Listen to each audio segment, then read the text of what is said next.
자, 여러분 안녕하십니까? 여러분, 우리 이번 시간에는요, 맨큐의 경제학 챕터 23장부터 같이 공부해 보도록 하겠습니다. 챕터 23장이 약간 우리가 경제 원론이라고 하면은 미시 파트랑 거시 파트로 크게 나눌 수 있는데, 약간 거시 파트 경제 원론 2라 할 수 있겠죠? 거시 파트라고 생각하시면 되겠습니다. 그래서 여기가 이제 분수령이 되는 것이죠. 자, 그래서 챕터 23장에는 국민소득을 어떻게 측정할 것인가 그걸 볼 텐데요. 교재는 맨큐의 경제학 이 책으로 할 겁니다. 각 챕터마다 이렇게 잘 모르겠어. 가방을 맨 사람들의 뒷모습이 이렇게 있어서 저도 첫 화면을 이렇게 만들었는데, 아무튼 다양한 가지각색의 사람들을 우리가 보시게 될 겁니다. 자, 우선 첫 번째 들어가기로 약간 인트로 측면에서 얘기를 한번 해보도록 하겠습니다. 자, 교재 557페이지 보시면은요. 자, 우리가 이제 다룰 내용, 이 챕터에서 다룰 내용이 무엇인가 한번 보도록 하겠습니다. 자, 첫 번째 줄에 보시면 여러분들이 학교를 졸업하고 직장을 구할 때, 그래요. 이 친구가 이제 학교를 졸업했어. 그래서 이제 직장을 구하려고 합니다. 그랬을 때 직장을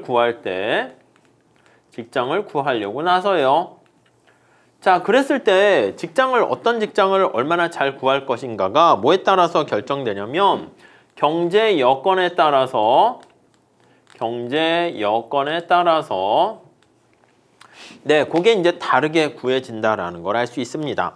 자, 어느 해에는 거의 모든 기업이 생산을 확대해서 일자리가 많아지고 직장을 구하기 쉽고, 예, 그게 이제 좋은 여건이 되는 거죠. 그러니까 우리가 소위 말하는 경제가 호황인 상태다라고 보시면 되겠습니다. 그러면 이때는 호황인 상태는 일자리가 풍부해지는 거야. 그래서 일자리가 풍부하게 되고, 그럼 일자리가 구하기 쉽고, 대우도 좋아. 계약 조건도 되게 좋게 될 겁니다. 근데 어떤 경우에는 경제가 배드 상황입니다. 경제가 약간 뭐라고 할까? 침체된 상황이라고 할 수가 있겠네요. 자, 이런 상황에서는요, 거기 보시면 기업들이 생산을 축소하는 거야. 그래서 생산을 축소하게 되면 물건을 안 만들잖아. 그럼 일자리가 부족해지는 것이죠. 그럼 일자리가 적어지게 되고, 그래서 직장을 구하기가 어렵게 됩니다. 자, 대학 졸업생이라면 당연히 어떤 때 취업을, 일자리를, 구직 활동을 나서는 게 좋겠습니까? 당연히 경제가 호황일 때를 좋아하겠지. 이렇게 돼야지 좋은 조건 하에서 직장을 구하기가 쉽게 됩니다. 자, 우리가 지금 얘기하는 게 바로 이런 거에 대해서 다루는 거예요. 그래서 국가 경제 전체적인 상황에서 봤을 때 경제 여건이 어떤 상황이 되는가를 보려고 합니다. 자, 그래서 거기 두 번째 단락에 보시면 이게 이제 거시경제 관련한 건전성, 이런 표현을 쓰고 있어요. 거시경제의 건전성, 말 그대로 얼마나 건전한가, 그걸 나타낸다라고 보시면 되겠습니다. 모든 사람들에게 큰 영향을 미치기 때문에 언론 매체, TV라든가 신문이라든가 온라인 뉴스까지 들어갔네요. 거기 보면은 경제 지표, 여기에 반영되어 있는 거예요. 경제 지표가 그걸 나타내는 거니까 이 경제 지표가 적절하게 항상 제시되고 있습니다. 자, 이러한 경제 지표는 어떤 내용들이 담겨 있습니까? 라고 하면은요. 자, 이 경제 지표에는, 자, 우선 거기 보시면, 자, 우선 경제 구성원들의 총소득, 요게 담겨 있어요. 총소득. 요 총소득에는 우리가 소위 말하는 GDP, 요 개념들은 다시 볼 건데, 아니면 국내 총생산 이런 거요. 국내 총생산. 네, 이러한 정보가 담겨져 있고요. 자, 그 다음에 물가 상승률, 이렇게요. 물가 상승률. 물가가 얼마나 상승하는가, 그걸 나타내는 것이죠. 이걸 이제 인플레이션이라고 얘기합니다. 인플레이션율, 디플레이션율, 이렇게 보시면 되겠어요. 디플레이션율, 이렇게. 그 다음에 경제활동 인구 중에서 직장이 없는 사람의, 다음 페이지 가보세요. 비율. 그걸 우리가 실업률, 이렇게 얘기합니다. 내가 일을 하려고 해. 근데 직장을 구하지 못한 사람들, 이게 경제가 침체되면 실업률이 높아지게 되겠죠. 자, 그리고 총 판매액, 소매 거래액, 이런 것들.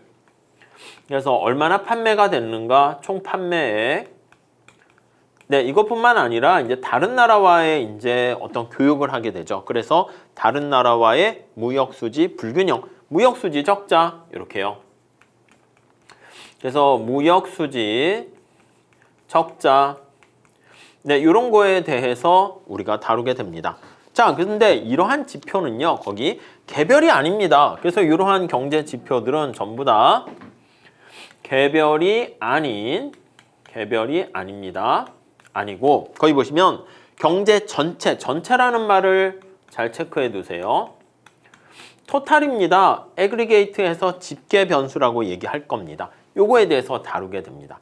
자, 그래서 개별에 대해서 초점을 맞추는 게 바로 뭐가 됩니까? 라고 하면은 요걸 우리가 이제 미시경제학이다 이렇게 얘기할 거예요. 개별이다 라고 하면은 요걸 다루는 게 미시경제 이렇게 얘기할 겁니다. 자, 그래서 거기 챕터 2장에서 우리가 좀 더 다루게 되는데 경제학의 분석 방법이 미시경제, 마이크로 이런 말을 씁니다. 마이크로 이코노믹스 이렇게요.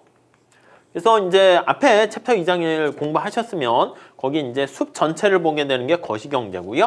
숲이 아니라 이제 나무를 보게 되는 겁니다. 그래서 미시경제학이라는 것은 여기에 숲이 이렇게 있으면 여기에 나와 있는 나무 한 그루 한 그루에 대해서 관심을 갖고 보게 되는 그게 바로 미시경제학 이렇게 되는 겁니다. 이 나무가 이렇게 색깔이 이러네요. 바꿉시다. 그래서 이렇게 요거에 대해서 이제 다루는 거, 나무 한 그루 한 그루 아니면 풀 한 포기 이런 거, 꽃 이런 거 하나를 살펴보는 게 그게 바로 미시경제 분석 방법이에요. 아시겠죠? 자, 그래서 거기 보시면 개별이라는 말 나와 있죠? 그거 잘 보세요. 미시경제는 개별 경제 주체들의 행동에 대해서 배우는 거야. 개별 경제 주체인. 자, 개별 경제 주체는 뭐가 있습니까? 하면은요. 거기 보시면 가게, 하우스홀드, 우리 소비의 주체죠. 기업, 이렇게. 아니면 정부도 해당할 수 있습니다. 그리고 개별 주체들의 행동과 선택과 상호작용에 대해서 다루게 되고요. 그게 아니라 여기 나와 있는 것처럼 국가 경제 전체에 대해서 초점을 맞추는 경우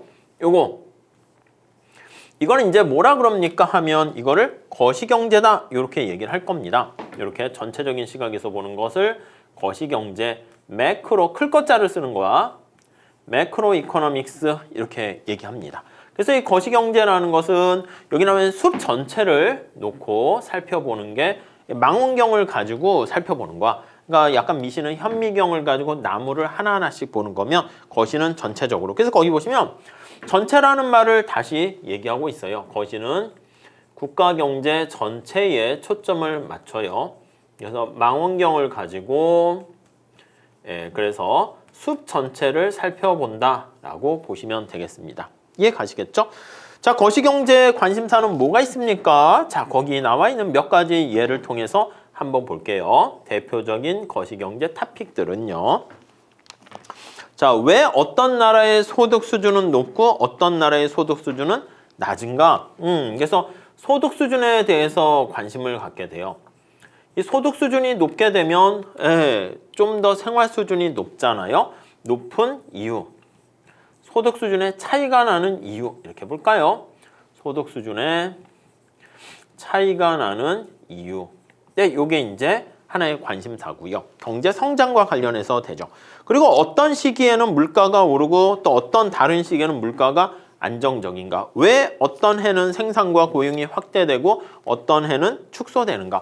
그게 이제 경제 상황에 따른 경기 변동이라고 할 수 있어요. 경제 순환 이렇게 볼 수 있습니다. 어쩔 때는 이렇게 경제가 호황이고 어쩔 때는 침체가 되는가? 그래서 호황의 상황과 침체가 발생하는 상황이 어떤 상태고 왜 그런 일이 발생하는가라고 보시면 되겠습니다. 아시겠습니까?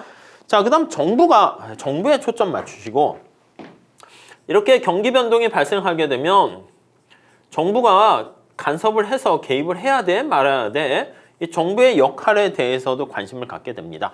기존의 경제학자들은 이제 시장이 잘 작동되니까 야, 정부 간섭할 필요 없어 이렇게 생각하게 되는 것이고 아니야, 정부가 적절하게 간섭해서 경기 변동을 축소, 완화시킬 수 있어. 이렇게 볼 수도 있게 됩니다. 자, 그래서 빠른 소득 증대, 낮은 인플레이션, 이게 다 거시경제 목표가 됩니다. 안정된 고용을 촉진하기 위해서 정부가 어떤 역할을 할 수 있을까? 네, 그거를 살펴보게 되는 것이죠. 자, 근데 이 거시경제도 분석하는 방법이 미시랑 그렇게 다르지 않습니다. 그래서 다음 단락에 가보시면 거시경제도 여러 시장에 상호작용하는 다수의 기업과 가게들의 행동으로 구성되어 있는데 수요 공급의 원리를 그대로 적용할 거야. 그래서 우리가 미시경제학에서는요. 네, 미시경제학에서는 이걸 분석하는 방법이 그냥 공급과 수요 곡선 이걸 사용하게 되면요. 거시경제학에서도 뭐 똑같은 메커니즘을 쓸 거야. 근데 단순한 수요 공급이 아니라 총수요, 총공급 요거를 사용하게 될 겁니다. AD, AS 모형을 사용한다라고 보시면 되겠습니다.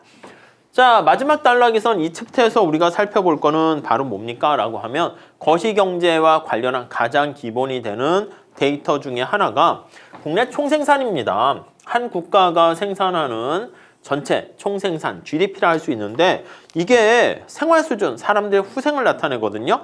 자, 여기서 가장 우수한 단일 지표라고 해서요. 이 GDP란 개념이 무엇이며 어떻게 측정할 것인가 이거에 대해서 살펴보게 됩니다.